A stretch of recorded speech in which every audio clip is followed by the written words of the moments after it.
Assalamualaikum warahmatullahi wabarakatuh.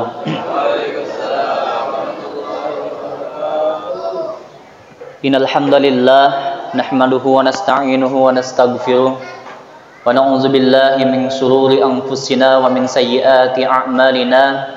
Man yahdihillahu fala mudhillalah wa may yudlil fala hadiyalah. Asyhadu an la ilaha illallah wahdahu la syarikalah wa asyhadu anna Muhammadan 'abduhu wa rasuluh.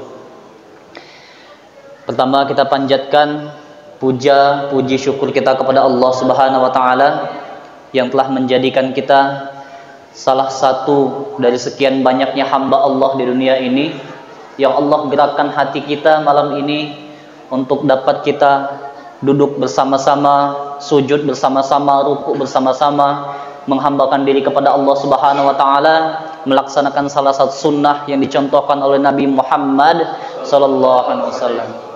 Mudah-mudahan dengan asbab hadirnya kita di masjid ini menjadikan salah satu asbab kemudahan kita memasuki surganya Allah Subhanahu wa taala. Amin ya Allah ya rabbal alamin. Bapak Ibu sehat semuanya ya?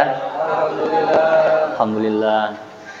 Kesehatan kita itu merupakan anugerah dari Allah Subhanahu wa taala, merupakan pertolongan dalam kehidupan pula. Dengan sehat itu kita bisa menjadikan hidup kita terasa lebih nikmat, ibadah kita lebih nikmat, kita bekerja lebih nikmat pula. Maka ini merupakan salah satu pertolongan dari Allah Subhanahu wa taala. Namun perlu kita ketahui Bapak Ibu sekalian, dalam Islam sudut pandang pertolongan ini ada 4 perkara. Kalau hari ini kita melihat kenapa orang-orang yang taat kepada Allah begitu banyak ujiannya, pernah berpikir seperti itu Pak ya? Kenapa kita yang selalu berzikir kepada Allah, justru Allah kadang menunda pertolongannya kepada kita? Perasaan kita seperti itu Pak ya? Tetapi sebenarnya di sanalah letak ayat Allah Subhanahu wa taala, liyabluwakum ayyukum ahsanu amala, agar kita ini terus berlomba-lomba dalam mengejar dan mengerjakan kebaikan kepada Allah Subhanahu wa taala dalam kehidupan ini.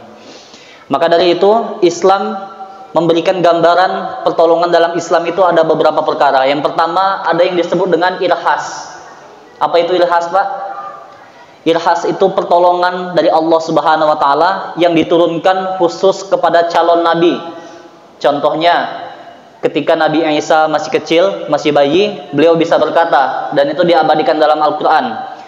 Qala inni abdullah ataniyal kitaba wa ja'alani nabiyya. Itu kata Nabi Isa alaihissalam. Dia tiba-tiba bisa berkata, mengatakan aku adalah nabinya Allah, rasulnya Allah, dan itu merupakan irhas.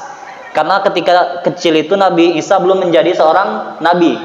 Artinya irhas itu pertolongan yang Allah berikan kepada khusus calon nabi. Kemudian apalagi kepada Nabi Muhammad SAW, ketika beliau kecil beliau ditolong oleh Allah Subhanahu wa taala, diberikan mukjizat. Apa? Dihilangkan rumah setan yang ada di dalam tubuhnya. Dan kejadian ini disaksikan oleh banyak anak-anak waktu itu. Mereka melihat bahwasanya Nabi Muhammad SAW dibelah dadanya. Kemudian diambil dadanya, dicuci di bejana emas menggunakan air zam-zam oleh malaikat Jibril. Kemudian sahabat-sahabat Nabi Muhammad SAW mengatakan qatala Muhammad, qatala Muhammad. Muhammad telah dibunuh. Padahal tidak. Sesungguhnya itu merupakan irhas, pensucian diri Nabi khusus. Irhas yang diberikan kepada Nabi Muhammad SAW. Yang kedua, ada yang disebut dengan karomah. Nah, karomah ini diturunkan kepada para wali-wali Allah Subhanahu wa taala. Orang-orang yang mungkin mempunyai derajat tinggi di hadapan Allah Subhanahu wa taala, dan mereka adalah hamba-hamba Allah yang solih dan insya Allah dijamin kesolihannya. Maka dari itu 1-2 para wali Allah berikan karomah yang sudah sering kita dengar. Dan karomah itu datangnya tidak bisa disengaja. Datangnya tidak bisa ketika dia inginkan, tidak. Datang ketika Allah berikan pertolongan itu secara mutlak. Maka ini bersifat karomah. Maka kita berhati-hati kalau ada yang mengaku bisa karomah ini itu dan terjadi berulang kali. Wallahu a'lam bishawab, kebenarannya atau tidak. Tetapi karomah itu betul diturunkan kepada walinya Allah Subhanahu wa taala. Kemudian yang ketiga disebutnya maunah. Maunah itu kepada orang-orang solih, seperti insyaallah setiap orang yang hadir di tempat ini, saya doakan semua adalah orang solih di hadapan Allah Subhanahu wa taala. Nah, ketika orang-orang solih ini mendapatkan kesulitan, nauzubillah, pernah ada suatu video menggambarkan orang biasa kecelakaan, tiba-tiba Bapak dia bisa mengangkat truk fuso Pak, seketika itu juga, dan itu tidak bisa diulangi kedua kali pastinya, karena ini merupakan maunah yang diberikan kepada beliau untuk menyelamatkan anaknya ketika itu beliau sedang terjepit ban mobil, itu diangkat Pak.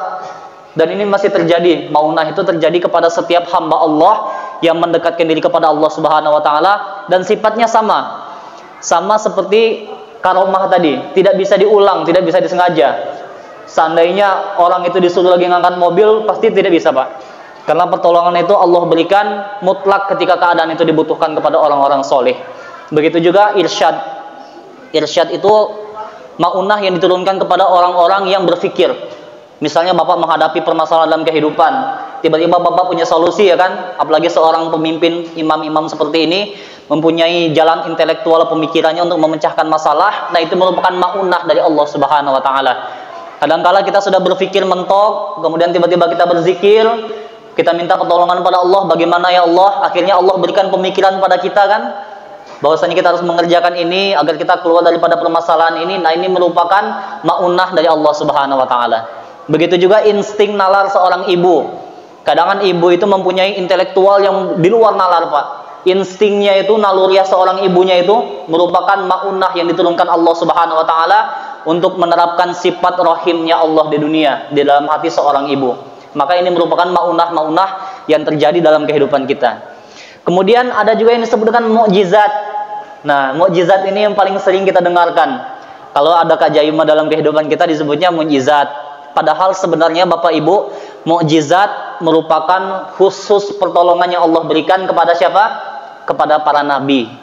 Nah, makanya sebenarnya kalau ada kejadian dalam kehidupan kita yang luar biasa, yang takjub, yang menakjubkan, itu disebutnya bukan mukjizat, melainkan disebutnya maunah. Kalau terjadi pada kita seperti orang biasa. Kalau kita melihat yang terjadinya keajaiban pada orang-orang yang Allah tinggikan derajatnya, kepada para alim ulama, itu disebutnya sebagai karomah, karena mereka adalah wali-walinya Allah Subhanahu wa taala. Nah, faktor yang kelima ini, nauzubillah Bapak Ibu, ada orang nggak sholat, nggak mau ibadah kepada Allah, kemudian berbuat maksiat kepada Allah, tapi selalu Allah mudahkan hidupannya, selalu Allah tolong, selalu Allah beri jalan keluar dalam permasalahannya. Maka ini disebutnya apa Bapak? Ada yang pernah dengar Pak? Istidraj. Nah, maka dari itu kata ulama, janganlah kita ta'ajab itu kagum melihat keadaan orang-orang yang jauh dari Allah sedangkan kehidupannya penuh dengan kemudahan. Bisa jadi itu merupakan rahmat Allah yang diberikan kepada dia, seluruhnya Allah berikan di dunia ini Pak, tetapi tidak lagi Allah berikan di akhirat. Apakah kita mau seperti itu Pak? Tentu tidak.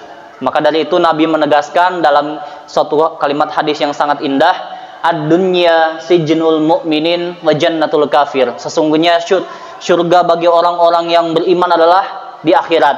Karena dunia ini, kata Nabi, sijnul mu'minin, adalah penjara bagi orang-orang yang beriman kepada Allah. Penjara itu apa maksudnya? Di dalam kehidupan kita ini sebebas-bebas apapun ada keteraturan, ada ikatan kita dengan agama, ada hukum, dustur, undang-undang yang mengatur setiap sikap kita beragama. Maka itu merupakan aturan-aturan ketat yang Allah tetapkan jikalau kita mengaku sebagai seorang yang beriman kepada Allah Subhanahu wa taala. Sebagaimana Allah tegaskan dalam Quran surat Al-Ankabut ayat 2, yang berbunyi adalah, apakah orang-orang itu mengatakan mereka beriman wahum la yuftanun, dan mereka tidak akan diuji. Nah, kalau kita mengatakan kita beriman kepada Allah, pasti Allah berikan ujian kepada kita. Maka dari itu, sekali lagi, mudah-mudahan semua kita adalah orang-orang yang terus berharap kepada Allah agar Allah mudahkan kehidupan kita dan Allah berikan kita hati-hati yang qanaah, yang selalu mengharap pertolongan Allah Subhanahu wa taala dan tidak mengambil jalan lain kecuali jalan-jalan yang Allah ridhoi. Barakallahu lakum fil Qur'anil Karim wa nafa'ani wa iyyakum bima fihi minal ayati wa zikril hakim wa taqabbalallahu minni wa minkum tilawatahu innahu huwal ghafurur rahim. Assalamualaikum warahmatullahi wabarakatuh.